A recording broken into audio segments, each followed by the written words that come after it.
दोस्तों नमस्कार। आज एक बहुत ही चर्चित विषय के साथ मैं आपके सामने आया हूं और ये चर्चित विषय है कि अभी मिनिस्ट्री ऑफ एक्सटर्नल अफेयर ने 20 जून 2026 को एक गज़ेट नोटिफिकेशन किया है जिसमें उन्होंने जो पासपोर्ट के रूल्स हैं उसमें कुछ अमेंडमेंट किया है। तो ये इसके बारे में विस्तार से हम बात करेंगे। वैसे इस रूल में जो प्रमुखता है वो इस बात की है कि जो तत्काल है या ऑर्डिनरी है उनके रेट रिवाइज़ किए हैं उन पासपोर्ट्स के। तो वो तो इतना चर्चा का विषय नहीं है, पर चर्चा का विषय ये है कि जो ये स्पष्टीकरण है कि जो पासपोर्ट है वो नागरिकता का, सिटीजनशिप का प्रूफ नहीं है। और बात तो दोस्तों ये कोई नई बात नहीं है, जैसा कि अभी चर्चा चल रही है कि ये कुछ नया कर दिया है, ऐसा कुछ भी नहीं है।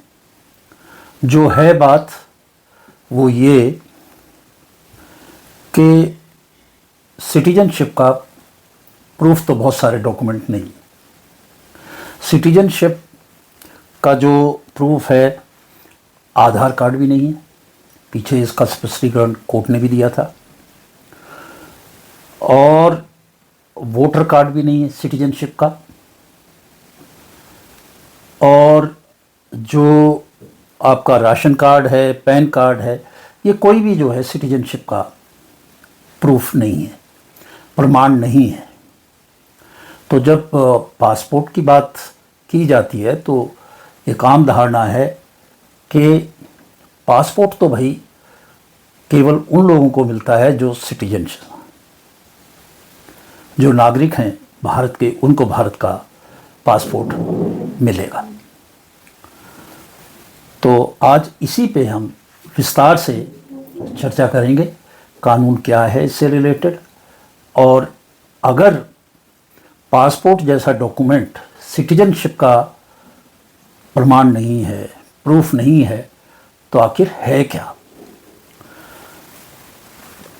जो सिटीजनशिप है उसको बड़ा डिटेल में बताया गया है। जो भारत का संविधान है उसका आर्टिकल 5 से लेके 11 तक में सिटीजनशिप का विस्तार से बताया है कि कौन सिटीजन हो सकता है भारत का। वैसे जो सिटीजनशिप है वो सिटीजनशिप एक्ट 1955 में बताया गया है।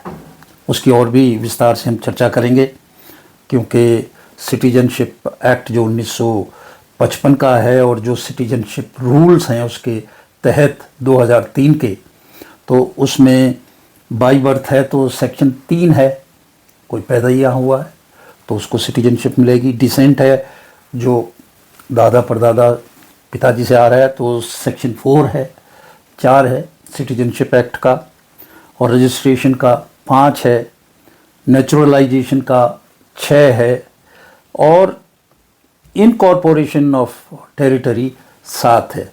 यानी कि कोई दूसरी टेरिटरी है उसको हमने अपने देश में मिला लिया तो उसके जो नागरिक हैं वो भारत के नागरिक हो जाएंगे।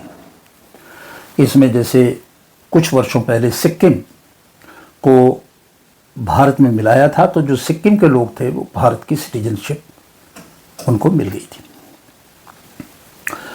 अब हम बात करते हैं जो 3 मुख्य डॉक्यूमेंट हैं, पासपोर्ट है, आधार कार्ड है और वोटर आईडी, के ये क्या हैं और कौन सा कानून इसको गवर्न करता है। पासपोर्ट को एक ट्रैवल डॉक्यूमेंट कहा गया है कि एक ट्रैवल डॉक्यूमेंट है कि भाई ये आदमी इसको अलाउ करो, इसकी हम अनुशंसा करते हैं और वो दूसरा देश उसको अलाउ करे। और पासपोर्ट जो है वो पासपोर्ट एक्ट 1967 जो है उसके तहत गवर्न होता है। तो इसमें कहीं भी सिटीजनशिप की बात नहीं कही गई है। आधार जो है, ये आधार जो हमारे पास कार्ड है जिसको हम नागरिकता का समझते हैं, वो नागरिकता का कार्ड नहीं है। यह हमें आइडेंटिटी और हमारी रेजिडेंस बताती है कि मैं कौन हूँ, मेरा नाम क्या है और मेरा रेजिडेंस कहाँ पे है। ये सारी वो इन्फॉर्मेशन है जो एक एप्लीकेंट देता है। और ये आधार कार्ड जो है, ये आधार एक्ट 2016 के तहत बनता है। इसमें भी कहीं पे सिटीजनशिप का जिक्र नहीं है। वोटर आईडी जो है, ये एक चुनाव के लिए आइडेंटिटी है कि ये वोटर है। इसको इलेक्टोरल आइडेंटिटी हम कहते हैं। और ये गवर्न होता है रिप्रेजेंटेशन ऑफ पीपल्स एक्ट 1950। उसमें भी ये कहता नहीं है कि जो वोटर होगा, वोटर कार्ड होगा जिसके पास, वो सिटीजन या सिटीजनशिप का मतलब ये है, उसमें भी नहीं है। सिटीजनशिप महज एक एक्ट देता है और वो एक एक्ट है सिटीजनशिप एक्ट 1955, जो आपको बताता है कि ये आप इस देश के नागरिक हैं। अब यदि आधार कार्ड की हम बात करें थोड़ी सी डिटेल में, तो आधार कार्ड जो है ये इशू होता है रेजिडेंट्स को, जो यहाँ रहते हैं। उसका मतलब ये नहीं है कि वो सारे के सारे जिनको भी ये आधार कार्ड इशू हो रहा है वो सब सिटीजन है, ऐसा नहीं है। ये भी हो सकता है कि आधार कार्ड किसी को इशू हो और वो भारत का सिटीजन ना हो। अब अगर हम आधार कार्ड एक्ट में देखें तो पाएंगे कि यदि कोई व्यक्ति 182 दिन या उससे ज़्यादा 1 साल में रहता है तो उसका आधार कार्ड बन जाएगा,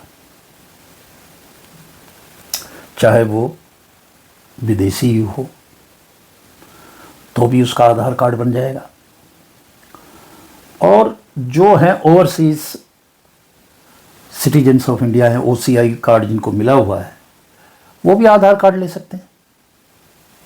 तो आधार कार्ड ऐसे लोगों को भी मिलता है जो हमारे विचार से सिटीजन नहीं है। तो आधार कार्ड सिटीजनशिप का प्रमाण नहीं हो सकता।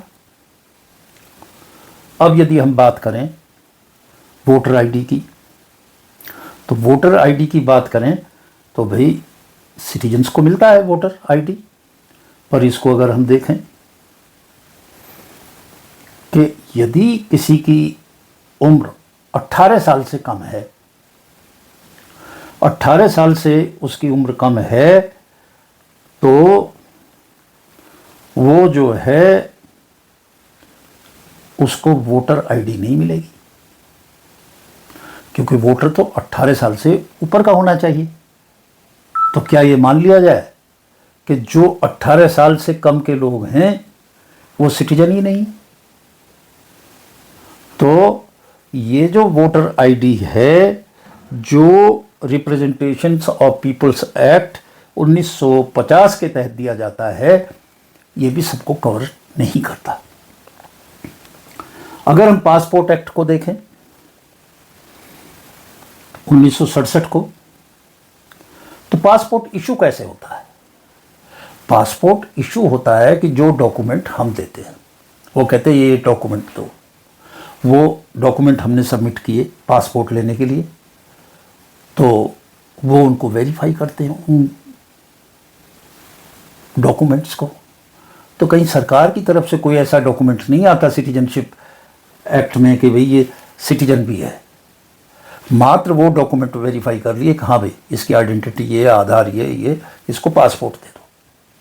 तो जब सिटीजनशिप के आधार पे, सिटीजनशिप एक्ट के आधार पे पासपोर्ट इशू ही नहीं होता, तो पासपोर्ट सिटीजनशिप का प्रमाण कैसे बन सकता है? तो ये बातें हैं जो आज की बात नहीं है, या आज कुछ नया नहीं हुआ है, आज कोई नया ऑर्डर नहीं हुआ है, कोई नया लॉ नहीं आया है कि जो ये कह रहा है कि जो पासपोर्ट है आज के बाद से जो है ये प्रमाण नहीं होगा नागरिकता का। ये पहले से ही है, पहले से ये जो बातें मैं आपको बता रहा हूँ ये सारे एक्ट पुराने हैं जिनमें ये बात सारी हुई है। तो अब सवाल उठता है, एक आम आदमी पूछता है कि साहब आपने ये बता दिया कि ये भी नहीं, ये भी नहीं, ये भी नहीं, तो आखिर सिटीजनशिप का प्रमाण है क्या? तो उसके लिए मैं बता दूं कि बर्थ सर्टिफिकेट, जो बर्थ सर्टिफिकेट है वो इसका एक प्रमाण हो सकता है सिटीजनशिप के लिए। पेरेंट्स की सिटीजनशिप का रिकॉर्ड, जो माता पिता का जो रिकॉर्ड है सिटीजनशिप का, वो चाहे भले ही वो इसके बाद विदेश चले जाएं तो भी उस आधार पे वो सिटीजन होगा। और अब तक बहुत महत्वपूर्ण था भाई, बर्थ सर्टिफिकेट तो अभी इशू होने शुरू हुए हैं, हॉस्पिटल में करते हैं, ये करते, पहले कहाँ था बर्थ सर्टिफिकेट? हमारे ज़माने में तो कोई बर्थ सर्टिफिकेट नहीं होता था। स्कूल सर्टिफिकेट होता था, हाई स्कूल का या इंटरमीडिएट का, सेकेंडरी का या सीनियर सेकेंडरी का, या उससे पहले हायर सेकेंडरी का। तो उसमें डेट ऑफ बर्थ भी लिखी रहती थी, ये थी, तो वो भी एक प्रूफ हो सकता है सिटीजनशिप का। और लीगेसी डॉक्यूमेंट, लीगेसी डॉक्यूमेंट क्या है? जैसे मेरे पिताजी को उनके पिताजी से ज़मीन मिली, रेवेन्यू रिकॉर्ड में है, और उनके बाद फिर वो मेरे पास आ गई ज़मीन उस रेवेन्यू रिकॉर्ड में। तो ये जो चीज़ें हैं ये भी एक प्रमाण होता है सिटीजनशिप का। या फिर कोई रजिस्ट्रेशन कराए सिटीजनशिप के लिए बाहर का नागरिक और उसको भारत सरकार सिटीजनशिप दे, या फिर जिसको नेचुरलाइजेशन का प्रोसेस कहा गया है सिटीजनशिप एक्ट में, उससे भी मिलता है। उस नेचुरलाइजेशन का प्रोसेस है क्या कि कोई आदमी काफ़ी समय से भारत में रह रहा है, तो उस अवधि के आधार पे उसको सिटीजनशिप दे दी जाती है। तो ये मोटे मोटे तौर पे प्रूफ हैं सिटीजनशिप के। परंतु आधार कार्ड, पासपोर्ट और voter ID, pan card, ration card, ये कोई भी जो है सिटीजनशिप को नहीं बताता है, ये सिटीजनशिप का प्रमाण नहीं है। आज दोस्तों आज मैं ये सारा बताना चाहता था आप लोगों को, क्योंकि इस पे काफ़ी बहस चल रही है, तो इसको आज मैंने प्रयास किया है स्पष्ट करने का। और आज इन्हीं शब्दों के साथ मैं आपसे विदा लेता हूँ। नमस्कार।